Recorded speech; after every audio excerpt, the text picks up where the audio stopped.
Super Productions, ladies and gentlemen, magazine, holla, expose. Holla. Jay, what season we in? I don't even know. What season is this? I don't know. This summertime. He wearing sweaters in the summertime. Right, this is winter. This is summer. This is July winter, 2002. Summer, winter, mixed up. We mixed up. You know what I'm saying? It's like bipolar type shit. Summer, winter, winter, summer, summer, winter. This is warmer. This is not summer. This is not winter. It's warmer. That's warmer. You got there's two of them going on. Bipolar. Bipolar. There you go. Silver bells. Silver bells. Good evening, ladies and gentlemen. Welcome to SoupOnlineMagazine.com. It's your host, Ramel. My special guest tonight is Joe Show, comedian. What's up, Joe Show? What's up, Joe? Let our viewers know where you're from. Tell us a little bit about yourself. Well, I'm a comedian. My name is Joe Show. I was born in Grenada, in the West Indies. It's a little tiny island. All my Grenadian people, what's up? Alright, Spice Island.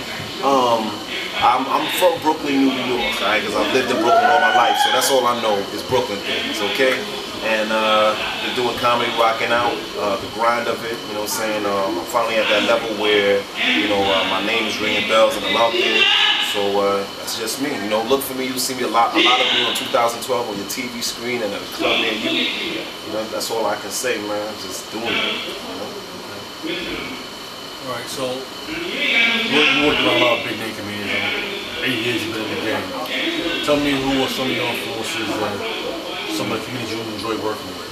Well, it's funny, some of the comedians that I enjoy working with is a lot of comedians that probably haven't been on TV or don't have the notoriety like you know, like a Chris Rock or so, you know. One of my favorites is Tony Robbins, you know what I'm saying? Everybody loves Tony Robbins, Def Comedy Jam, Bad Boys of Comedy. Tony Robbins is a comedian, funny as hell, a joke a second. You know, I performed with him, I've done some voiceover work for BT with him, and Talent, Poem, Gerald Kelly, you know, these are all my heroes, you know what I'm saying, that I've worked with, that I got the experience of watching on TV, and then when I got older working with Rob Stapleton, you know what I'm saying, New York City legend. You know what I'm saying? And, you know, when I was out in LA, you know, David Arnold, Tony Rock, you know, I even was on the same stage one night as Chris Rock, you know. I didn't perform, but I got on the stage after he got off. And I was like, hey. But, you know, a lot of those big names. But one of my influences that I love heavily is George Carlin. I love his comedy. You know, rest in peace, and you know, also Rashid from New York, another New York City legend. He was one of the comedians that gave me my start in this game. So enough respect to all the legends that came before me, and I'm trying to do them proud. Tell us a little bit about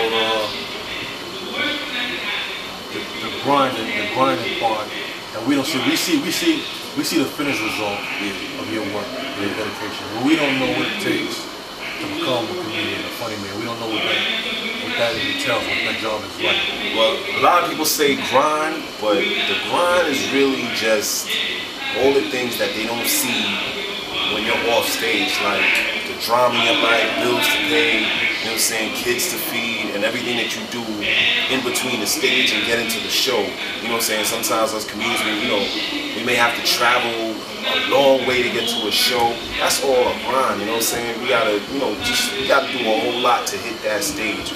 We may not be having a great day, but as soon as we hit that stage, all that stuff is out of our mind, and we just here to do one thing, which is make everybody laugh. So that grind is like, it's a hard thing, man. I'm talking about carpooling with 8 people in a sedan, a 2-seater. I'm talking about walking miles to get to a show, like we in a third world country. You know what I'm saying? You know, just doing whatever you got to do to make sure that you're there at a show. That's the grind. You know what I'm saying? A lot of comedians don't know the grind because they start off, they have it good. Not to say I'm complaining, but a lot of comedians that start now, they don't have that they don't pay their dues. You know what I'm saying? Like, I had to pay my dues. I had to wait all night to get on stage, and then here you're not getting on. You know what I'm saying? Now, you know, there's so many outlets now where comedians can just get on stage, bam, they think they're a comedian, they think they're great. That's good, but without paying that dues and grinding, it doesn't build character. So once you have that character, when you're on stage, you hold that and you let it out, you let it go. So I'm a firm believer in the grind and paying the dues. You know what I'm saying? So let us know about some of your heroes. Okay. the notable heroes, the ones that we all know. Oh, the ones that we don't know, but not necessarily comedians. Comedians. Oh, comedians. Well, I would say Rob Stapleton, because you know what? He's from New York, and people say with my hat backwards I look like him, but I would say Rob because no matter when he went on stage 4 hours after he arrived, or like after somebody just tore down the stage, he was always able to just go and destroy the room. You know what I'm saying? So that's one of my heroes in the comedy game. Watching Rob Stapleton, his original comedy, also JB Smoove. Those are guys who, yo, I'm talking about comedians that when you're in the room watching them and they do their thing and everybody's laughing and stomping their feet, you can literally feel the ground shake. You know what I'm saying? I've been places where I literally felt like the ground shaking. I'm not even making this up, like the ground is shaking. That stuff like whoa. A performance so good that it's like you make the hairs on the back of your head, your neck stand up. You know what I'm saying? Just really solid comedy. Whoever does that, those are my heroes. You know what I'm saying?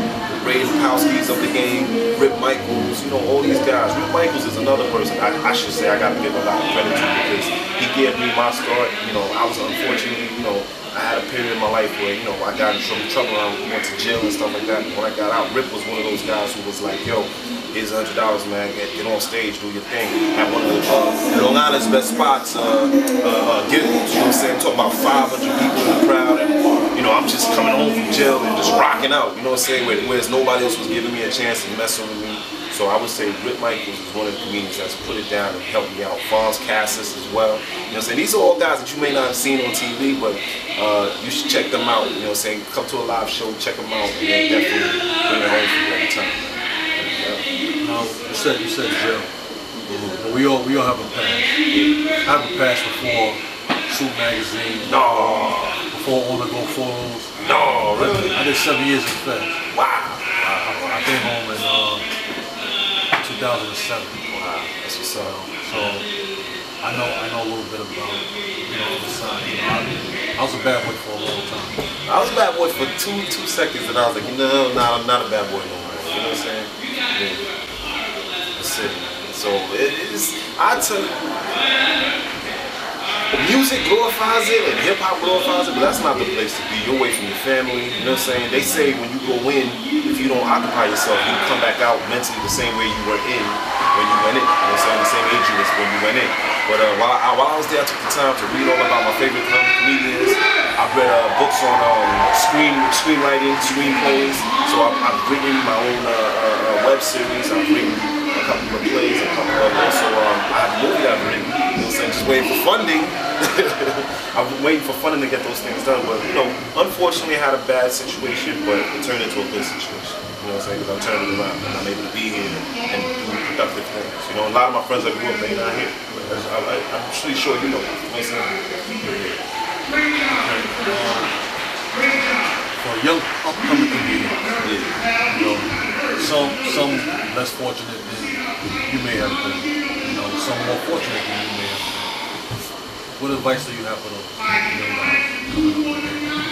Pay your dues, man. Pay your dues. Don't stop getting on stage. Don't act like certain shows are too hard or certain shows are too good for you. You know what I'm saying? Wherever there's a stage, get on that stage, and whether or not you bomb or, you know what I'm saying, or you do good, you on that stage, you get that experience that you need every night. Because it's like the gym. If you stay out of the gym, you can't flex your muscles. So you gotta stay in that gym, and also you gotta be humble. You know what I'm saying? One good show don't mean nothing. You can have 20 good shows in a row, and then tomorrow you have the worst show of your life. So stay humble, and also don't forget the people who brought you to where you are. You know what I'm saying?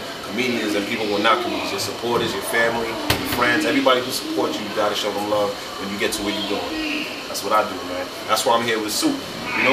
Because I met you a couple of years back at Giggles doing a show, rocking out. Yeah, now that you say, coming home from jail, Rip Michaels, that's probably when I first met you. When I came home, you know, and nobody was messing with me because I was away for, you know, I was only there for like a year, you know what I'm saying? I was away, and when people don't see you, out of sight, out of mind, so they wasn't really checking for me. I had a little buzz before I got in trouble. There was nothing too big I got in trouble for, you know what I'm saying? Killing a few people, that's nothing, you know what I'm saying? But, you know, it was nothing, but at the same time, out of sight, out of mind. So when I got out, he was the only person I was like, yo, I got you, man. Come over here and mess with this, you know. And yo, I love him for that, man. And if you're watching this, thank you, man. I should say thank you, because a lot of people don't say thank you while they're here. You know what I'm saying? I say thank you. I met you at that show. The place was packed. 500 people easily. I'm sure we was violating several fire codes.